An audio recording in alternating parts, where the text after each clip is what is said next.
This video is brought to you in association with Make Jewellery, the UK's best jewellery making magazine.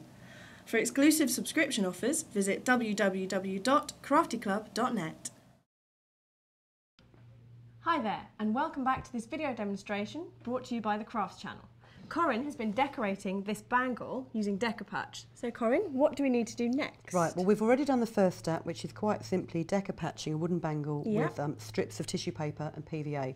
So it's nice and dry now, nice and smooth. Smooth Happy indeed. with that? I see you're wearing the bangle. I am, no, it's very nice. What we're going to do now is see if I could remove it from your wrist. There you go. Thank you, my love. What we're going to do now is, you can see we've got some rubber stamp detail on here. I've got like an overlapping image in sort of gold and pink. I'd suggest, if you're going to start doing this, to do it with a large rubber stamp. Nothing too intricate, because it does have a tendency to smudge if you're doing it on a curved surface. Yes. But I think the best way of doing it, really, I'll show you. Get yourself a pigment ink that's suitable for heat embossing. And actually, before I stamp this on there, I'm going to get my embossing powder with the lid off ready, and my piece of paper to catch my embossing powder. This is a really nice sort of like shimmery embossing powder that you've got on there. So let's lay that under here. Ink your stamp up nice and well. And then what I'd suggest you do is put it down flat like that, and then you rock it. So I'll show you. You put it down like this, and then you rock the stamp around in a circle, and you shouldn't get too much of a smudge. Right, okay. Tap on your embossing powder. Now, is this quite easy to do if somebody's never done embossing before? I mean, you know the way that you'd apply glitter. If you were doing a Christmas card and you put some glue on, you could just put the glitter on. Just tap it on, and then give it a blow to get it off, and just get the excess off. If you've got a fine paintbrush, you could brush around the outside, because this has got glue on it, and it's a slightly, if you feel that, yeah, it's a bit rough. It's a bit rough, so it provides a key for the ink, which means the stamp's not going to slip around quite so much. But it also does mean that you get bits of embossing powder stuck on it, but it doesn't matter. They'll melt down, they'll give it a bit of a sheen. Grab your trusty heat gun again, and then you blast it. I'll show you now. And if you just watch that, as it heats up, the plastic particles melt and join together. Oh, right, okay.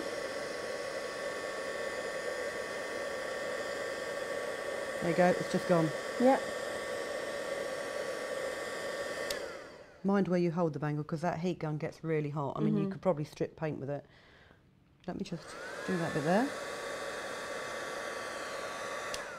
So that's given it almost a raised effect, yeah, if you feel that.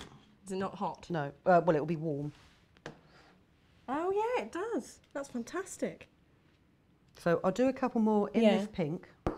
And then what I'm going to do, because it's a lovely colour, but I mean, I suppose if you had a really thick, like a bright pink embossing powder, it would show up more. But I don't want it to be a big blob on this bangle. I just want it to be an accent. So I'm just going to do a couple more over here, and then what I will do is I'm going to overprint it with a black ink and some gold shimmery embossing powder. Oh, lovely. I'd suggest you ink your stamp up each time to make sure you've got plenty of ink on the bangle, so you've got plenty of ink for it to stick to. Yeah. And again, you just do this rocking technique. And with this stamp, I mean, it's a nice, simple design. If it smudges, you're not really going to see that much. And if you move your arm around when you're wearing the bangle, you're not going to see it at all. Indeed. You can just say it's a movement effect. So do you have to stamp things and then put the embossing powder on quite quickly afterwards? You've got probably about a minute or... I mean, it depends on the brand of ink that you've used. Yeah. If you've got a very quick drying ink, you have to be very quick, obviously. But it will stay tacky for at least a minute. Okay. But I tend to, you know, even if you don't emboss it all at the same time, I'll tend to stamp and put the powder on, stamp and put the powder on. And then as long as you don't brush the powder off with your finger... I was going to finish that sentence before I turn this on. Before you can then heat the whole lot at once. Yeah. So I'll do this now. There you go. Yeah.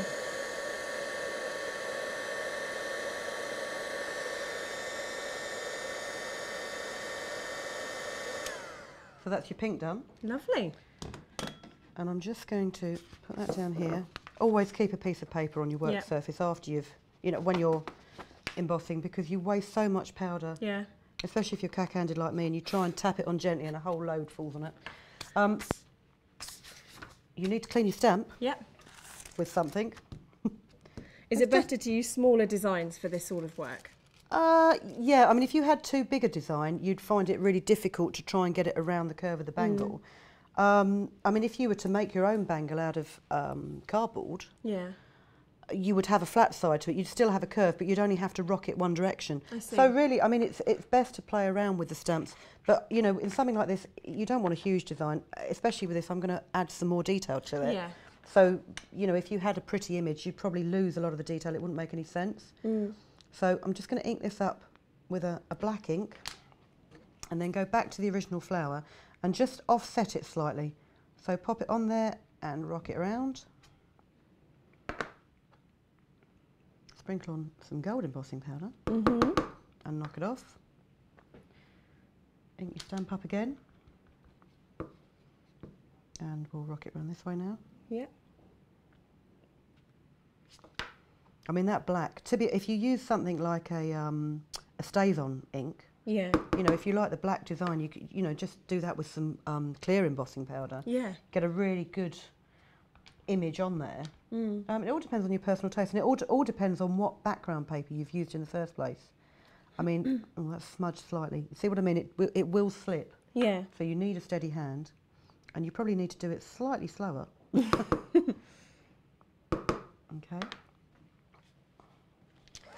Oh. And again, with the black underneath that, Yeah. it makes that a very deep gold, which That's is quite lovely. nice.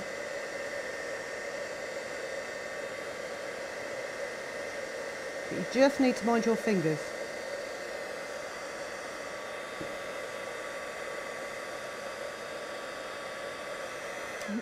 The other thing is, while you've got the embossing powder out, something else that I wanted to show you is, I don't know if you can see on this bracelet, there's some extra detail on here on the black pieces. The small spots. Yeah, the small spots.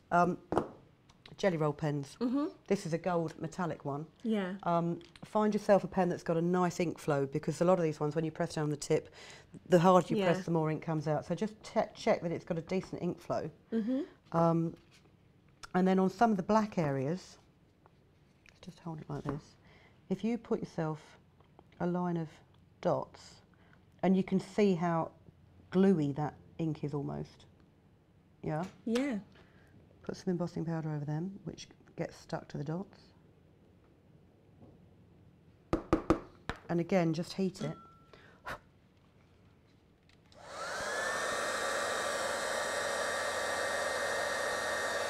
That doesn't need much heat at all because there's not much powder. So you can then sort of jazz up the bangle, like we have here, with all these extra dots to lighten the whole look of it. Fantastic. So what I should do is I'm going to stamp the rest of this, Okay. and then we'll come back in a minute and I'll show you how to add the wire coils. Brilliant. Thanks for that, Corinne. Well, make sure you do tune in next time to see how Corinne is going to finish off the bangle with some wire work. Thanks. See you later.